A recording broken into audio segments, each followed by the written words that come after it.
You are watching ColdFusion TV.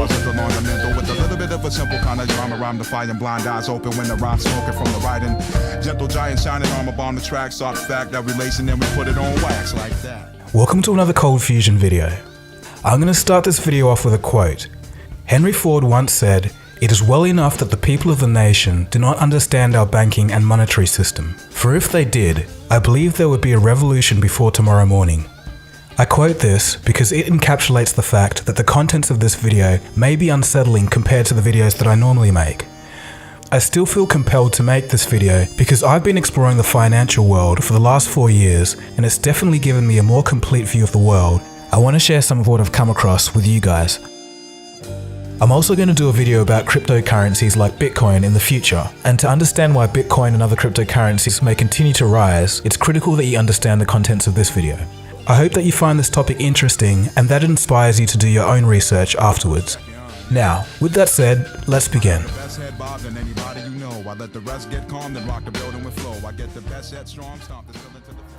So who controls all of our money?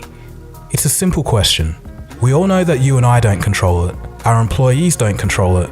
The companies that they work for don't control it. So who does? Where does it even come from in the first place? I'll give you a hint. Money does not come from the government. It's a seemingly obvious question that's never asked or taught in schools for some reason. Unfortunately, most people's lives are basically dedicated to money. It's all people ever worry about or talk about. We go to school to learn basically how to go to university, to learn the skills to get a good job, so that we can trade hours of our lives, all for this thing called money. So why wouldn't you want to know where money comes from and who issues it? Today, in this very special video, you're about to find out the answer to the question of who controls all of our money. People today can tell something isn't quite right with our financial system, but they just can't put their finger on it. Some people think it's the failure of government, others think that it's the failure of capitalism itself. This video should clarify a few things.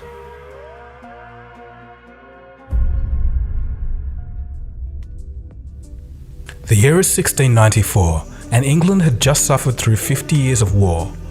Exhausted, the English government needed loans to fund their political means. Brainchild of Scottish banker William Paterson, it was decided that a privately owned bank that could issue the money to the government out of thin air was to be the solution.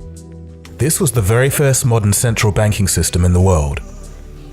Central banking is more influential than laws, governments, and politicians, but strangely not the focus of the general public. Fast forward to the early 20th century, and after 2 failed attempts, a group of bankers wanted to put a central bank in the United States of America.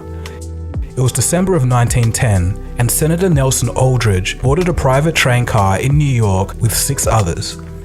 The 6 were not to be spotted by any news reporters to avoid questions. Their destination? Jekyll Island off the coast of Georgia. The meeting went for 9 days, and from that, they created the Federal Reserve System. This is all documented and a matter of public record. Some of them went on to write about the meetings in their personal biographies.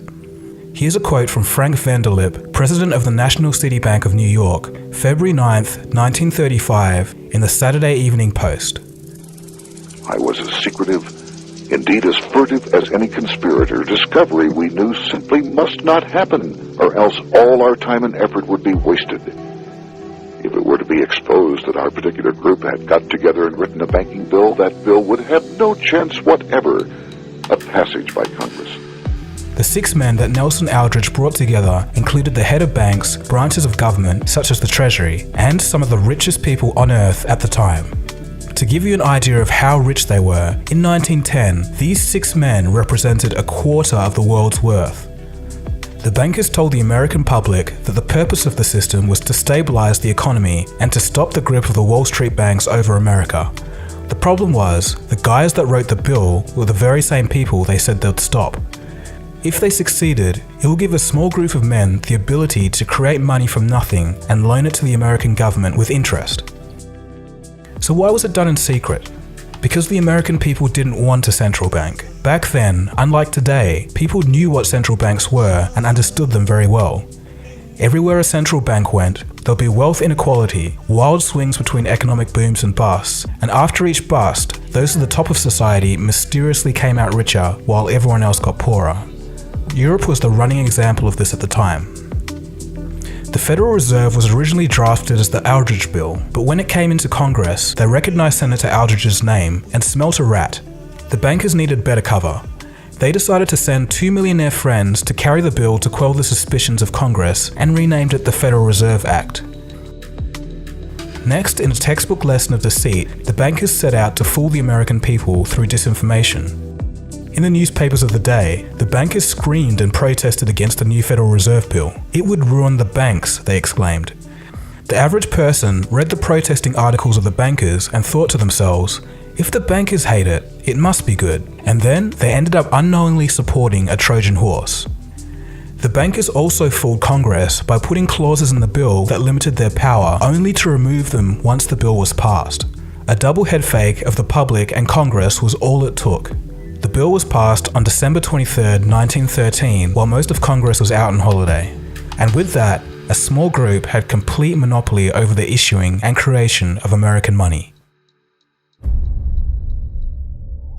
Today, the Federal Reserve is the most powerful entity in the United States, and they're not ashamed to admit it either. Here's former Fed Chairman Alan Greenspan. What should be the proper relationship between a chairman of the Fed and a president of the United States? Well, first of all, the Federal Reserve is an independent agency, and that means basically that there is no other agency of government which can overrule actions that we take. What the relationships are don't frankly matter. In addition to this, it seems that the Fed can't even be touched by investigating parties.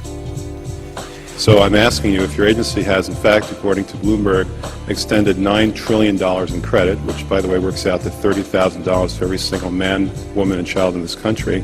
I'd like to know, if you're not responsible for investigating that, who is? We have responsibility for the Federal Reserve's programs and operations, audits, to conduct audits and investigations in that area.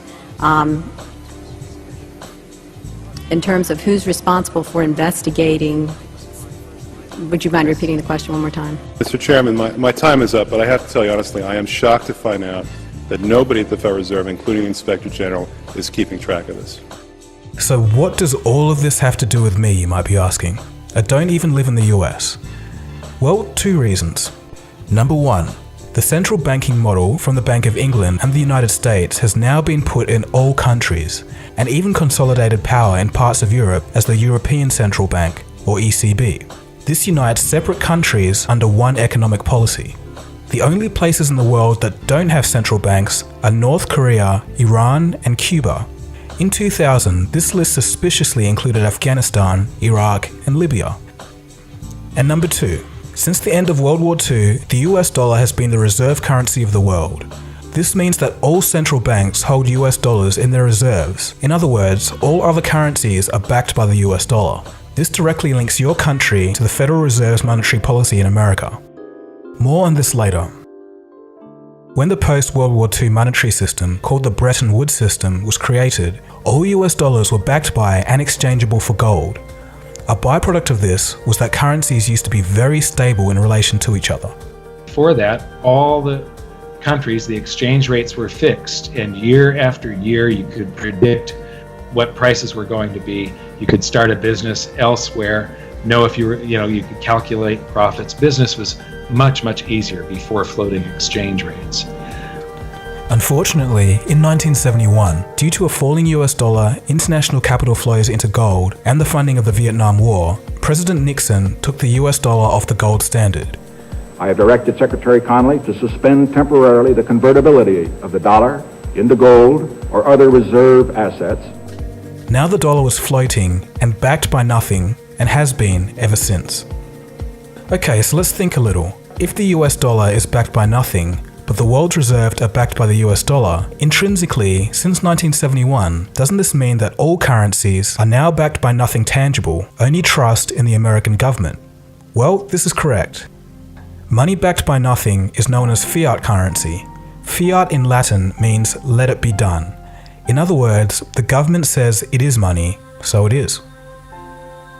A consequence to having money backed by nothing is that whenever the Federal Reserve creates money, it dilutes the currency supply of all other nations because their reserves are backed by the US dollar. All countries' reserves are worth less each time money is created. In the past few years, the Federal Reserve has printed trillions of dollars, and countries like Russia and China have noticed this. As a reaction to the money printing, these countries have been selling US dollar reserves and buying gold over the same period. But wait a second. Some of you clever thinkers out there may have asked yourself, if every currency on Earth is backed by nothing, how am I able to pay for things?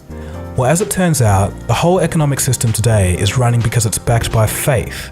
Faith that you can exchange your unit of currency for goods or services. In a way, part of that faith comes from the fact that not many people actually know where money comes from. We're about to find that out in this video.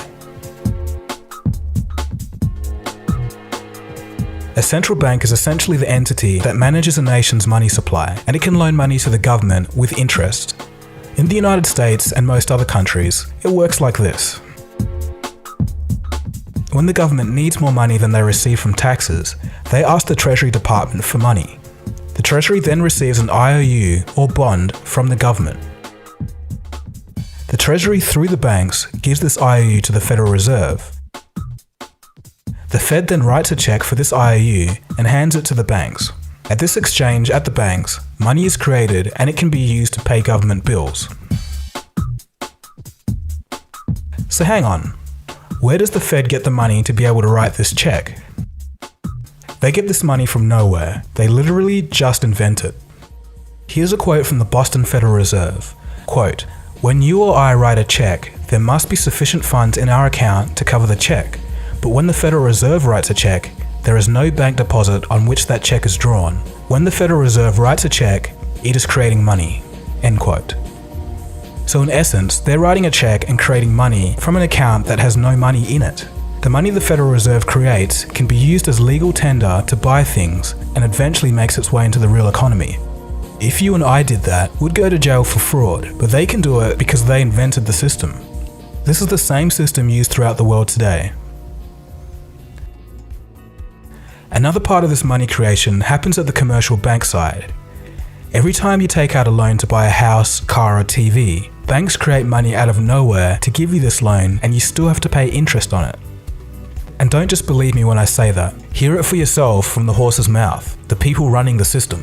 Graham Towers, former governor of the Central Bank of Canada, states, quote, "Each and every time a bank makes a loan, new credit is created, new deposits, brand new money." End quote. Paul Tucker, Deputy Governor of the Bank of England, quote, "Banks extend credit by simply increasing the borrowing customer's current account." End quote. So what they're basically saying is that each time the bank makes a loan, the bank doesn't use other people's deposited money and give it to you. It creates new money. In modern times, this means typing digits into a computer. 97% of all money is digitally created like this. Only 3% is the physical cash and coins that we carry. Another crazy thing that commercial banks can do is lend out 10 times more money than they actually have in reserves. This is called fractional reserve lending. So who wrote this ridiculous system into law? For the United States, it was part of the Federal Reserve System drafted in 1913.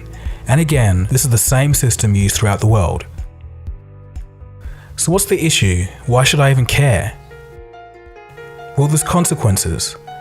When more loans are given out, more money is created and the rest of the money in circulation is worth less and less as the years go on. This is known as inflation. In a way, inflation is basically a tax that we all pay for the fraud of money printing. Easy money now in exchange for tax on our future generations. It's also why in 1950, a house used to cost $7,000 and a car, $2,000. Obviously, this is no longer the same today. Things will always keep getting more expensive as long as this system is in place. This was actually kind of okay because wages grew in relation to inflation until about 2008. Why this stopped happening is a story for another day. So things are already pretty crazy, but they get even crazier. The more you look into it, the stranger things become. So remember how we were talking about how central banks and commercial banks can create money out of nothing? This procedure actually does create something. It creates debt. Let me explain. When you take out a loan, it's written down as an asset in the bank as a negative form, kind of like a negative value of money, or otherwise known as debt. Under this system, debt is actually money. And again, don't just listen to me. Mariner Eccles, former governor of the Federal Reserve, states, quote, "If there were no debts in our money system, there wouldn't be any money." So in essence, instead of gold being the backbone of our economy, it's now debt. The system we're under now is sometimes referred to as the debt-based monetary system. It requires that debt always grows. Countries and people must become deeper in debt so that there's more money in the system, because remember, debt is money. If people and governments stop borrowing money and pay back loans, the debt doesn't grow, the money supply shrinks, and the system falters. It truly is bizarre, but we all live in this system each and every day. The Federal Reserve and other central banks control money by adjusting its supply and how much it costs to borrow money, otherwise known as the interest rate. With these tools, and as a consequence of human group psychology, central banks can create booms and busts in the economy at will and also distort and derail an economy by messing with it. Let's take a quick case study. In the year 2000, Federal Reserve Chairman Alan Greenspan cut interest rates to 1%. He did this to try and fight off a recession from the dot-com bubble and encourage people to borrow money. When interest rates are low, if you're borrowing money, you save a whole lot on repaying mortgages. Since a 1% interest rate hadn't been seen at the time since the 1950s, it was a pretty good deal. Greenspan's idea was that he could create a wealth effect. People would start to buy houses, the prices would go up, and then people would feel wealthier and spend more money in the economy and stimulate it. Greenspan sure succeeded in getting people to borrow money to buy houses, but they borrowed too much, and the result was the 2008 housing bubble. This is a prime example of what can go wrong when central banks mess with an economy. Yes, corrupt bankers have a lot to answer for in their role in the 2008 crisis, but the Fed has a far bigger long-term impact. Even crazier things are happening in Japan. Their central bank is buying so many stocks that they were the #1 buyer of Japanese stocks in 2016. So they have part ownership of companies with money that they created from nothing. So in essence, it is the central banks that control our economy and the central and commercial banking system together that control all of our money. The difference is, central banks can create money at will, while commercial banks need loans to create money.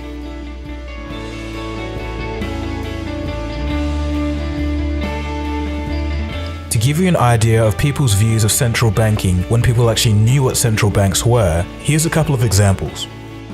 In 1881, then President of the United States, James Garfield, states, quote, "Whoever controls the volume of money in any country is absolute master of all industry and commerce, and when you realize that the entire system is very easily controlled one way or another by a few powerful men at the top, you will not have to be told how periods of inflation and depression originate." End quote. Benjamin Franklin in his autobiography stated that the prime reason for the American War of Independence was a battle over who actually controlled and issued the money of the new colonies. Moving on to more modern times, Nobel Prize-winning economist Milton Friedman states, quote, "The Federal Reserve definitely caused the Great Depression by contracting the amount of currency in circulation by 1/3 from 1929 to 1933, end quote. So with all of this being said, some would argue that central banks are not inherently a bad thing. They just need to be part of the government and not privately owned. The government should be able to issue its own money for the benefit of the people and shouldn't have to pay a massive interest on its own debt. This was tried at least once in the United States by President Lincoln, who stated this, "The government should create, issue, and circulate all the currency and credit needed to satisfy the spending power of the government and the buying power of consumers. By the adoption of these principles, the taxpayers will be saved immense sums of interest. Money will cease to be master and become the servant of humanity." Abraham Lincoln then issued his own government money. It was called the greenback. No further comments on that story. So I think we'll end the video there. There's so much more that I could cover about what central banking decisions led to what revolutions around the world. Pretty much when you look at it, all revolutions and all wars, when you dig through everything, it all boils down to money. I could also have talked about the new global movement of those who are rejecting the debt-based economic system. people are starting to move their currency into gold, silver and cryptocurrencies, like Bitcoin. So there is a light at the end of the tunnel, but that's a whole nother story for another day. Anyways, if you've watched the whole way through this video, congratulations. You're one of the few who have found out the hidden truths about who controls all of our money. I think I've only met about 4 people in real life that have been aware of the debt-based economic system. It's strangely unknown, but is as true as anything. I even showed you all of the quotes of the bankers and the former heads of the Federal Reserve telling you from their own mouths how the system actually works. If this is your first time hearing all of this, I encourage you, as I said before, to do your own research, and then you'll start to see the bigger picture, and the world today will make a whole lot more sense. If you want some good starting resources, I recommend Mike Maloney's Hidden Secrets of Money series. It's here on YouTube and I'll leave a link below. Mike is a very knowledgeable guy and I've had some great long conversations with him about the economy. If you are into reading and you want to know more about the history of the Federal Reserve, I recommend the book by G. Edward Griffin, The Creature from Jekyll Island. So anyway, I think I'll stop talking now. Thanks for watching this video. This has been Dagogo. You've been watching ColdFusion. Feel free to subscribe to this channel if you're new. This isn't the stuff I normally make, but I think you'll like the other stuff anyway. I really hope you learned something from this video, and I'll see you again soon for the next video. Cheers guys, have a good one. ColdFusion. It's new thinking.